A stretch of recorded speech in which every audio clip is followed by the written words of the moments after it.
Hey again. This is the fourth time I'm trying to record this section. It's crashed way too much lately.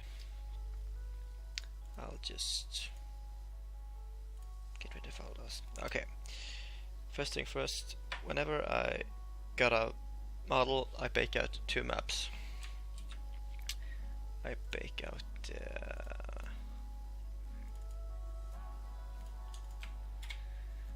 a normal map and the ambient occlusion map.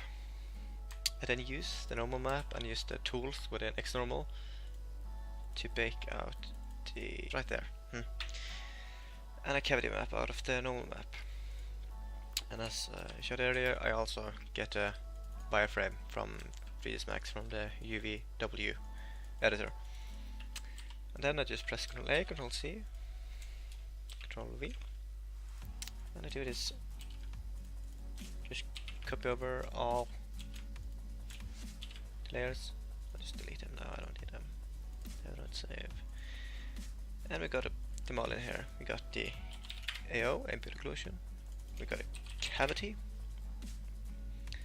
We got a wireframe. And we got a normals. I set cavity and AO to overlay, multiply. I also push some of the values on the cavity a little bit. The wireframe is also an overlay on top and I click it off. I don't need it right now. Then I make 3 folders. AO, normals, and diffuse. I also color code them.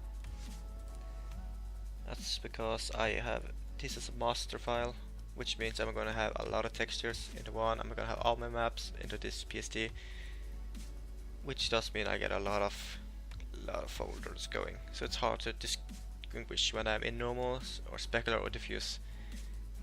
So it's just simple. Click of a button, I got colors, and I know exactly which folder I am in simply by seeing the color. Alright, I move the wireframe, AO, and cavity to the AO. As you can see, they all get the color, and the normals into the normal. And hide the normal. I don't need that for now. Then I get the base texture we just made.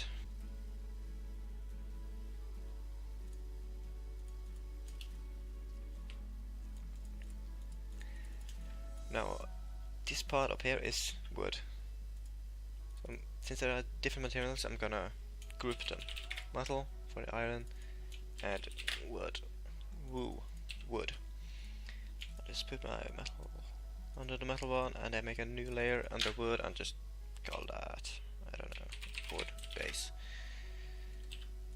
Then I use the lasso tool, L on the keyboard, or you'll find it here, and just find a nice wooden color.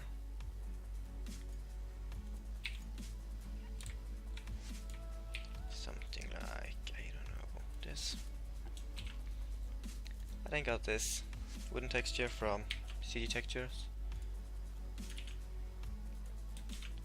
Throw that one on.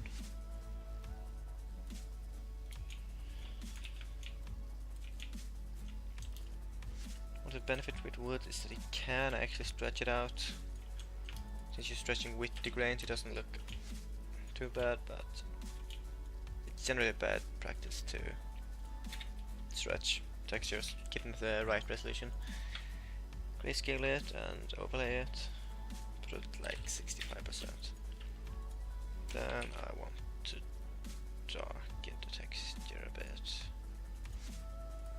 Yeah, let's put it at 55, that's better. That's fine. I do want this one to be a little bit darker. I think something like this.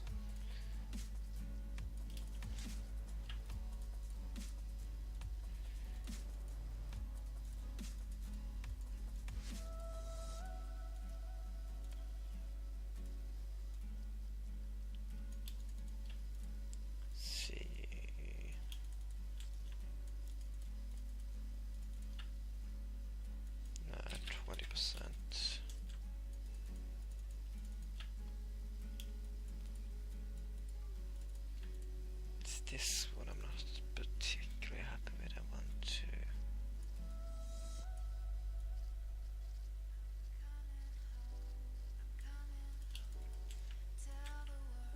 a little better. Alright, I was also talking about I don't want the blade and these thingamajigals to be the same values. It looks kinda boring and everything's the same. So I want to give this maybe a darker or maybe a lighter color. So I'll just do that. I'll just get a lasso tool, get the blade. Can't really see if I'm getting the blade. I think I got it all. Yep. Alt click the main layer, alt click again with the brush selected, which is B, and click the color to sample it. Alt click the layer again to get them all back, and I'll just put the color on this mask and I can change it. Maybe a darker one. Like this. Then I'm gonna save this as sword demo. I'm using a plugin called QSave. What QSave does is that it allows you to save out different texture maps with simple hotkeys. For instance, I'm calling this sword demo. If I click Shift F1, it's gonna save without a sword demo underscore diffuse. Shift F2, we're gonna call it sword demo specularity, and it goes on to glass and normal map, and it saves what you currently got. That's why I got everything in one map. I can just unclick, click, Shift F3, and I got the normal map saved out. The only drawback is that I'm saving out as PNGs, which does take a while. But for this, I'm just gonna save it out as Targas, just to save the time. Let's see, this is the one. Targas or demo. Diffuse. It's not as high quality, but it saves me the time. Let's edit this to the new one.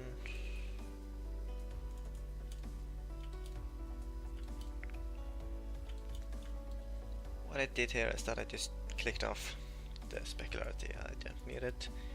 Just looked weird when you got no maps in it.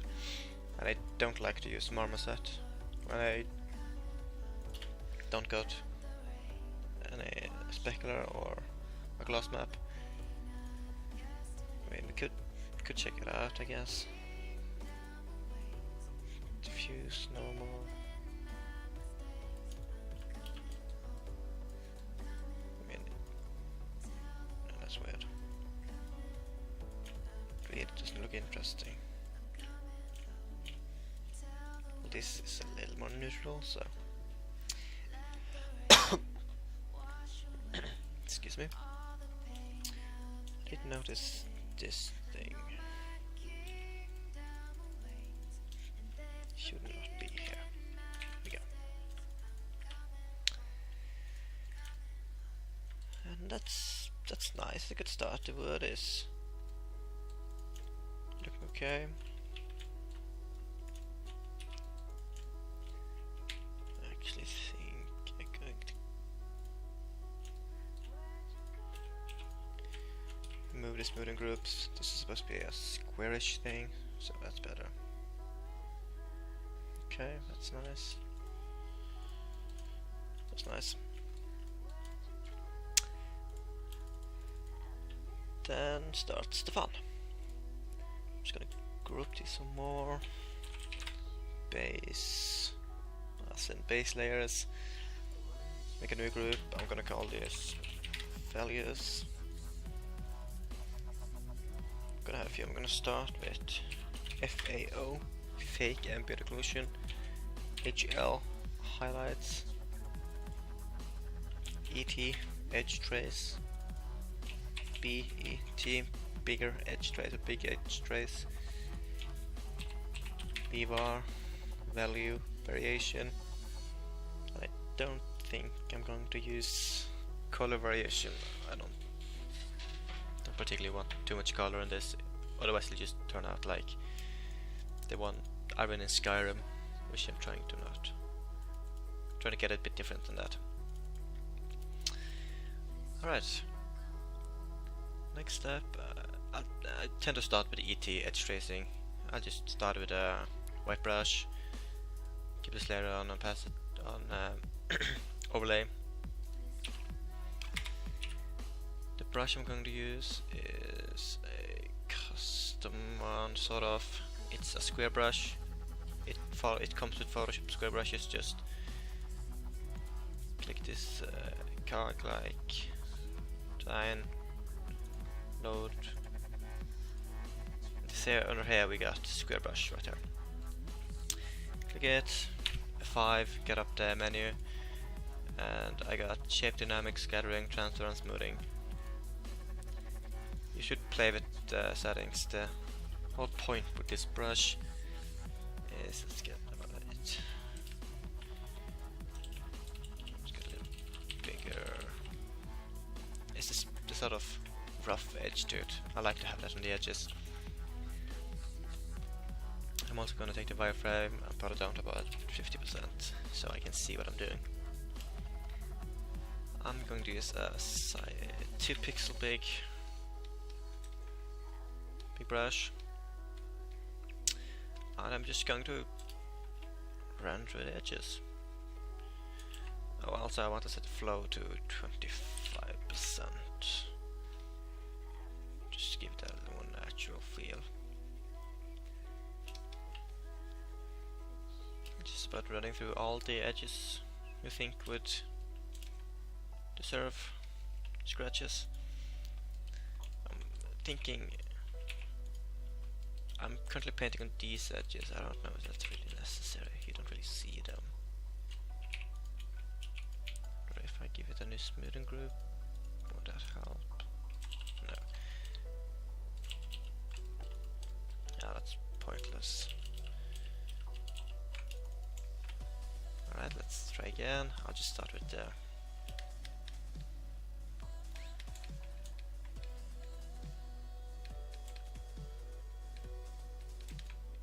start with the outer edge instead. These details won't really look too. You won't really notice them too much on the diffuse texture, but you'll notice it in the diffuse, and you get this sharp, shiny edge, which I think looks really nice.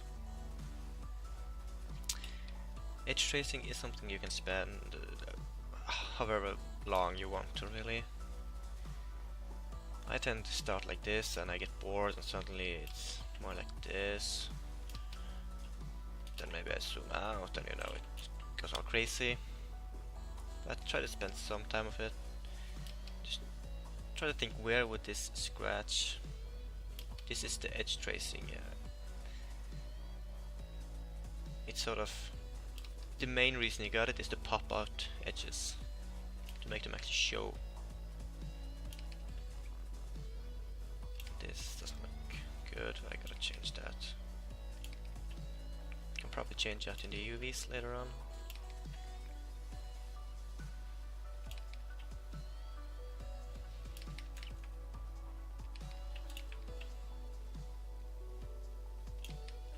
There really isn't much to talk about, to be honest. I'll just run through all the edges and I'll be back, I guess.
from here on out it's post commentary because I forgot to unmute my microphone.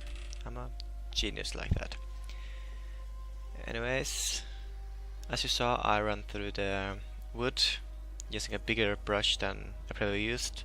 It's the same technique really, I just go through the edges, the sharp edges, with a soft brush.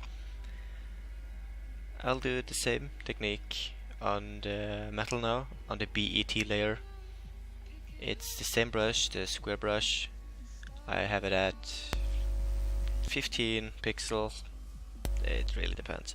And I put a layer at a lower opacity than the ET, at about 10 to 15% generally. And I'll just run through the edges. This isn't as time consuming as the ET part, simply because it's rougher. The whole point of this is to get a little gradient around the edges, just to give it a little more value. So it's just roughing it on there, throwing it on.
You see on the wood, it does really break off the boring surface. Same with the metal, it gives it this sort of feel to it, that this edge has been in touch with something. As you see, the edge trace on the middle there really doesn't look very good. I do end up changing it later, but not yet. Then I go to my layer list again, and I'm going to the FAO. I pick up black round brush. I set the layer to multiply at about 25%, and this is just to emulate some sort of darker areas. On this particular weapon it isn't really that useful, given that there's not much to it, to be honest, so I could go without it. I do end up using it for something other than what I originally used this layer for, and that worked out very well. You'll see in a bit.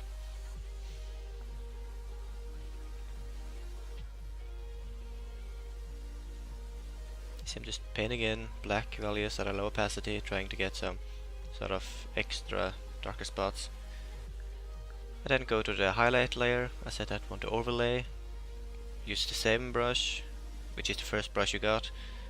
Use white and set it to 25%. And I want to set up the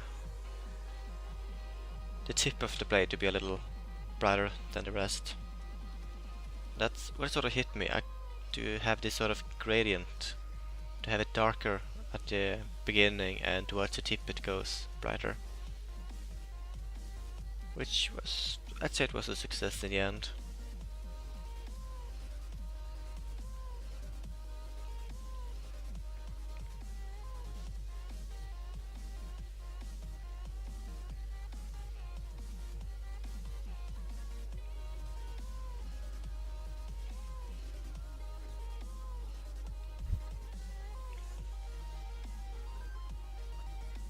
just played some of the settings and set the opacity down quite a bit.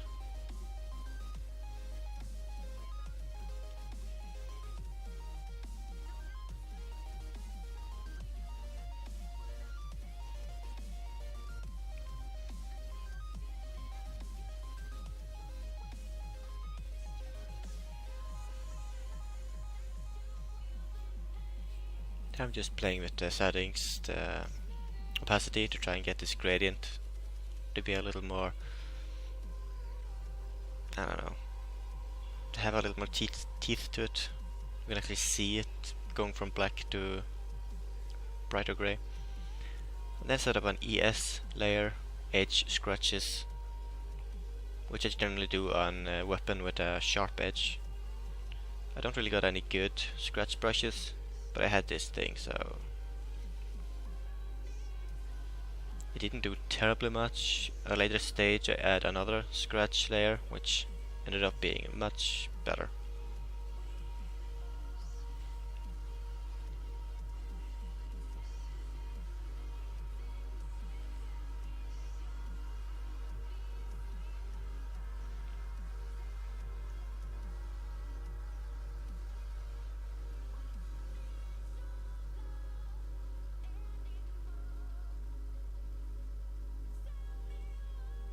In case you didn't know, when I rotate the canvas, I simply press R for the rotate canvas option. I don't know when it was introduced, but it's a somewhat new feature. I'm using Photoshop CS6 here. I used to use CS2 and that didn't have that feature. What I'm doing now is I'm going into the AO, I'm clicking outside the blade, which will select anything but the blade. So I'm clicking the layer to show you. I sort of messed up. But anyways, I do that so I can just simply delete the excessive scratches. I don't need them outside the blade, I just need them on the edges of the blade itself. Now it's just to click the Grunge layer and click delete.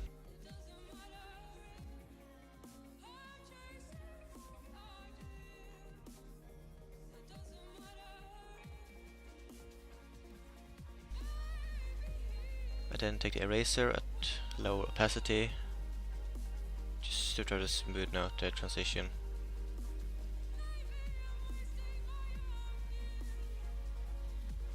And take the opacity down so it doesn't scream at you. And it doesn't look too bad.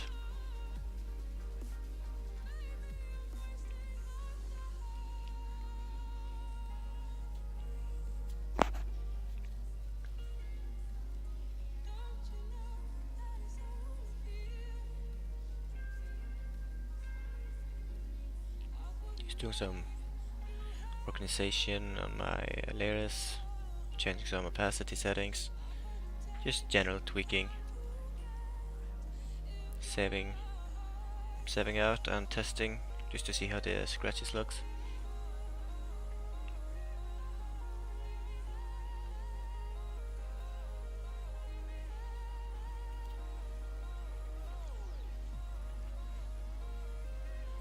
Doesn't look too bad. I mean, it's not really that visible, but it's there.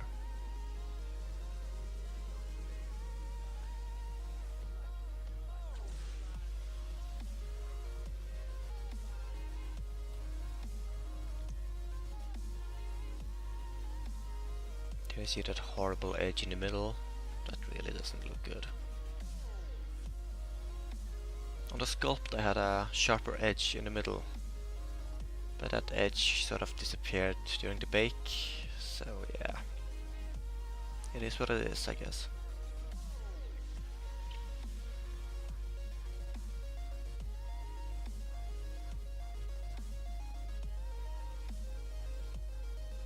Yeah, I'm trying to make the edges a little more interesting, trying to blur it to give it a little more transition, but it just ends up looking white.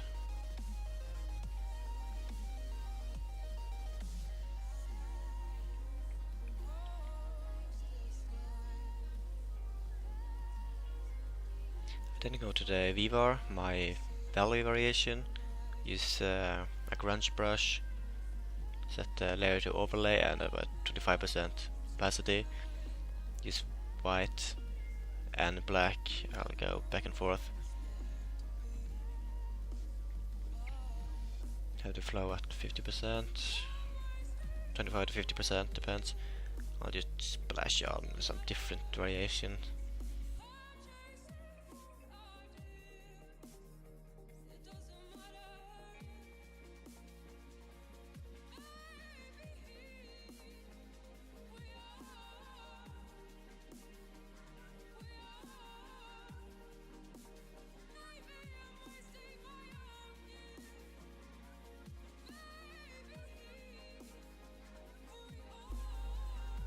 As you can see, it's not a big difference, but it's there.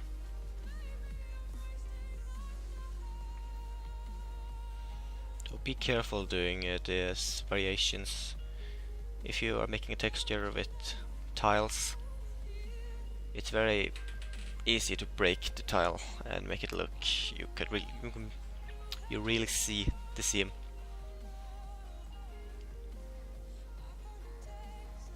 In that case, I try to keep all sort of micro details and details in general away from the edges. Here I figured I wanted some color. It looked kinda boring, so I'll just add a Grunge folder, which I do from time to time. Add a Grunge one, set it to normal. This is just trial and error, just do whatever.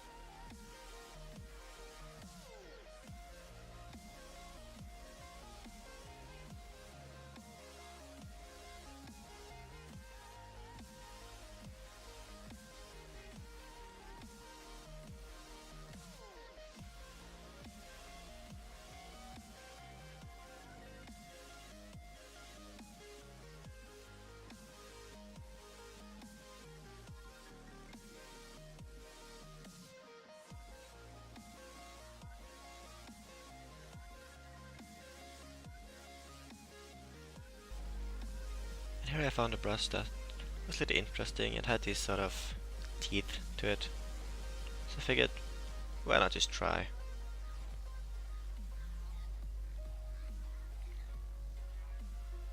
I'll just go over the whole edge of it.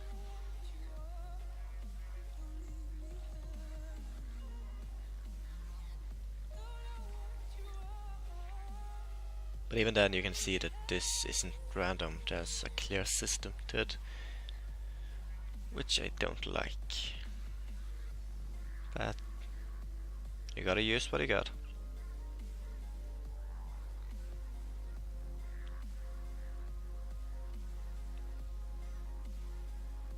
I guess I could have gone into the brush settings and tried to make it more random. That might have helped. And same thing as before, go to the AO, click outside the blade and just click delete on the scratch layer.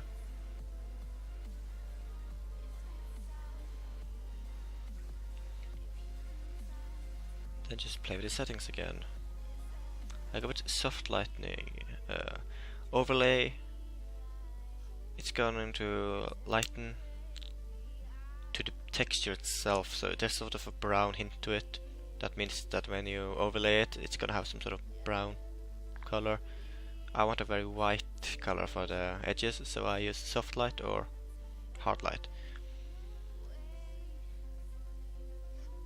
But again, that's just trial and error, just test whatever. This is just me explaining with my microphone muted why the gradient worked as good as it does. It just breaks off the boring surface, gives it an interesting look from far away, and it's time to do some more in the wood. I'm doing some tweaks to the base color, and I'm adding a new layer, VVAR, value variation, I'll just say now that the wood ended up looking horrible. I didn't spend much time on it, mostly because this video is not about the wood, it's about the metal, which turned out fine.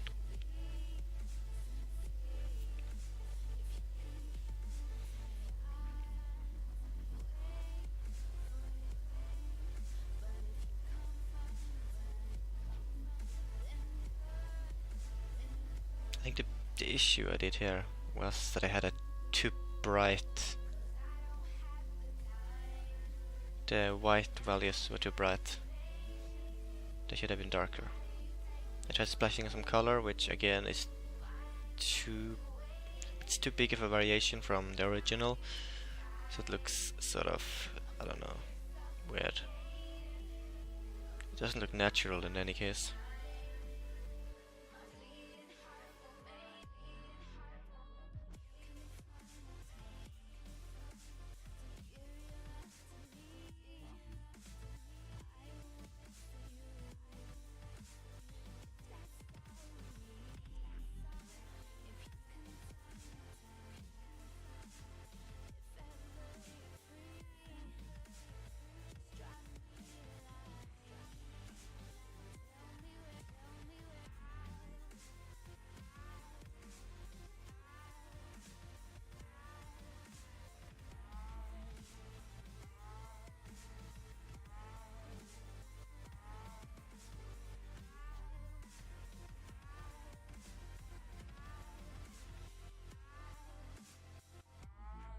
This is pretty much the diffuse texture done.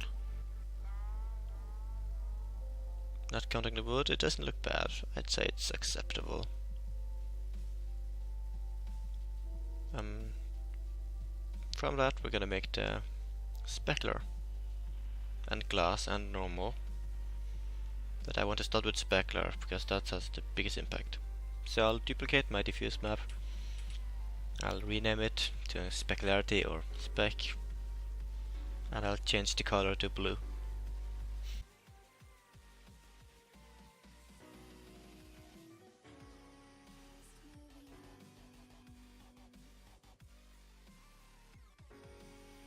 Then I'll hide the diffuse so I don't start messing up there. Start with the wood. When doing specularity, I take away variation C-bar and B-bar, and I'll bump up the overlay to 70 to 90%.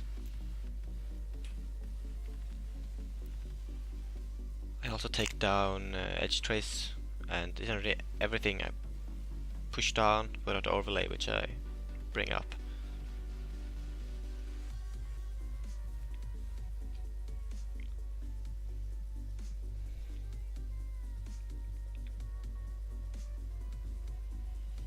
Just desaturate it, which is because every shader I work with, which is Marmoset Toolbox shader and the Creation Engine Skyrim shader, they do not support colored Specular Map.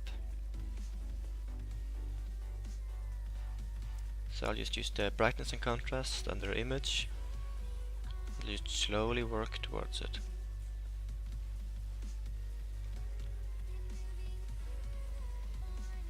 And the nice part about wood, it's pretty quick to do. You just darken it and it's done. You could pretty much go with a pitch black specularity for wood and it would be acceptable. For the metal, I'm taking away the grunge layers and the V-bar and C-bar layers. I'm playing with the strength of the edges. I want those in to really capitalize on the wear and tear on the edge. I push down the big edge trace BAT quite a bit, and I push down the ET slightly. I make sure highlights and fake AO are off, and I push up the overlays. Which one? It's really depends on the texture. Sometimes I even bring in a whole new texture to make a specular of. But for this I tried a little bit of everything. I went through about 7 or 8 different specular before I found one I liked. In the end I decided to ditch the colored overlay and just work with the two others. What I'm mainly trying to do here is to not have a too white edge. I don't want it as white as you can see through it, sort of you see at the white canvas. It needs to be some sort of grey, but I do want some sort of contrast in the texture itself, so everything else gets some sort of feel. What I'm doing now, I'm just trying contrasting, slowly building up to some values. This is just all trial and error, there's nothing to say here really. But in the end, what I end up doing is to take the edge, the two edge layers I made, and put it above the whole stack in Specular, and just add those after I had made a better specular for the base texture. I managed to get something like this. This is the final texture. This final specular texture. It's contrasted enough to be interesting, but it got the teeth I want from the edge. You see, it's really, it's there, and it's bright enough to have enough details and everything else. But that's how it looks. It's nice. It isn't screaming at you. The thing that's really screeching is the edge trace in the middle. As you can see, it really looks weird. Makes no sense.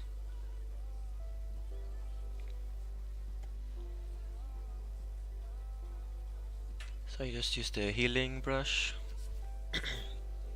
the spot healing brush, and just run through everything just to get it away.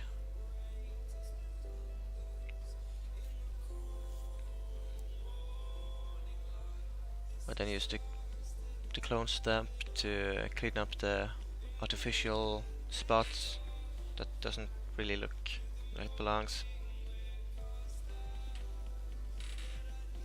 As you see, I tend to work fast, so when anything slows down, I sort of spaz out. That's sort of how I work. I need to have the ball rolling at all times.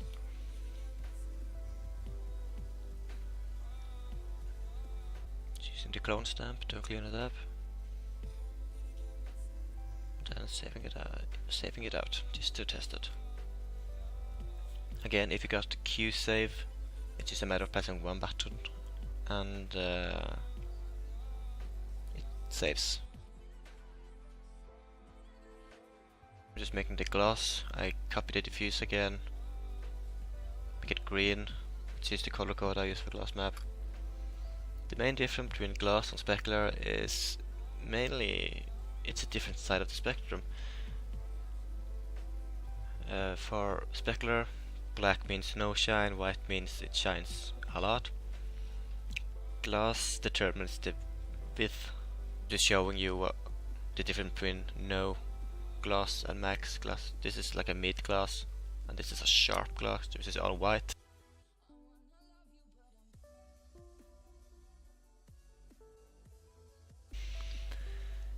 So for wood, I aim for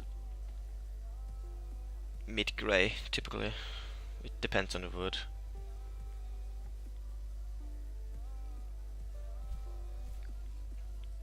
Something like this. It's sort of mid-greyish.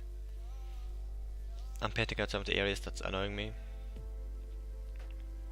and deleting that little part sticking out there. I'm going to the metal. I'll just get rid of everything but the main overlay.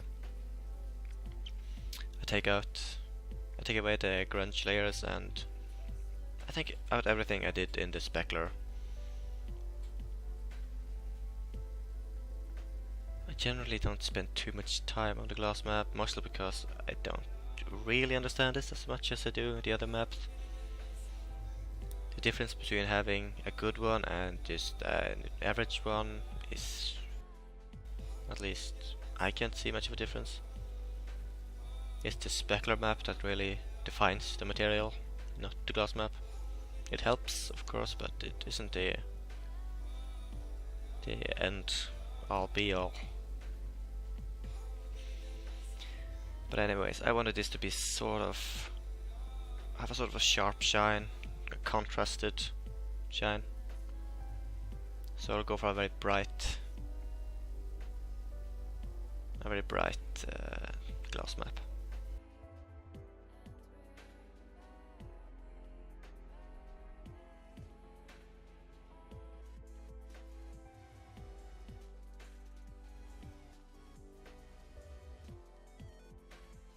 Brightness and contrast, trying to get a good balance. That's something along the lines of what I want.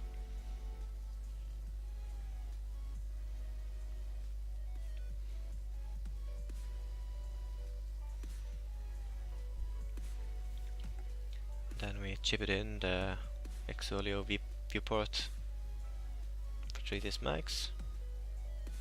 No big difference, but it's there.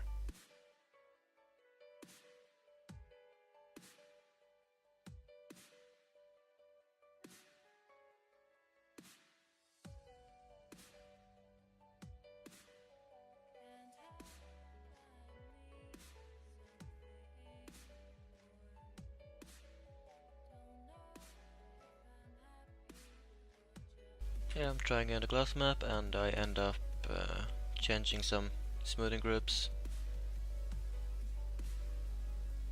deleting some edges to make it look sharper. That's all I did. I just deleted that clip. It was like 4 minutes of me doing smoothing groups and deleting edges, and it looks alright.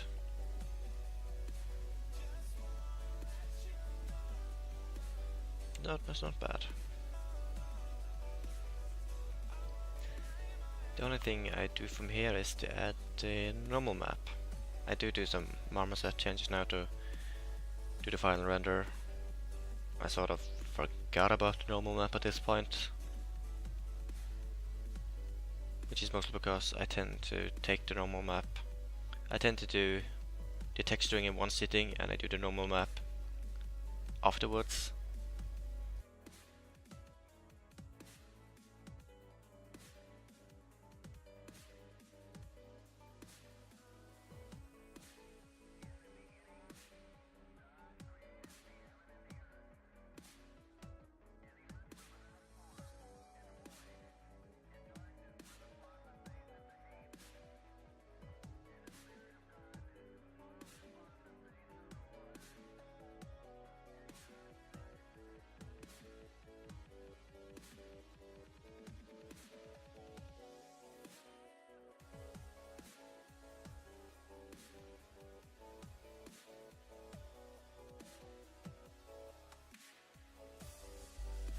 To pick normal map, I just make a new image at 1496, and I'll pull over the textures I want to get the normal out of. So for the wood layer, it's the overlay, and I'll pick the surface overlay on the metal texture. I also want to have the edges. I forgot about it right now, but I did end up getting them later to give it a little more feel to the edges, make them pop out a bit more. So at this point you see how horrible the surface detail texture actually looks. Should really spend more time on it than I did. I'll just use the normal map filter, just make sure you flatten the image before you do so. I use at 4 as the value. I end up doing it at 8. Everything else, settings, it's just default. I don't know what any of them do, to be honest. They just play around with the opacity. Generally metal I put at 25 to 35. I'll delete out where the wood is. I don't want the metal overlay on the wood. That would make no sense. And I got, as you can see at the top right, I'm working on the wood now. I got the other monitor. I forgot to bring it in. I press Ctrl F to redo the same action I did, so I don't have to go through the menus to click the NVIDIA tools.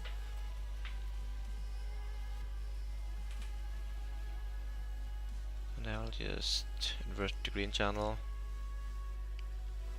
to give them more interest, overlay it at about 55%. It's a bit high, I should have it at about 45, 40, around that. And then we test it.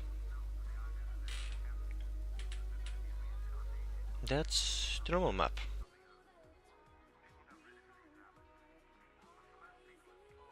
That's how it looked.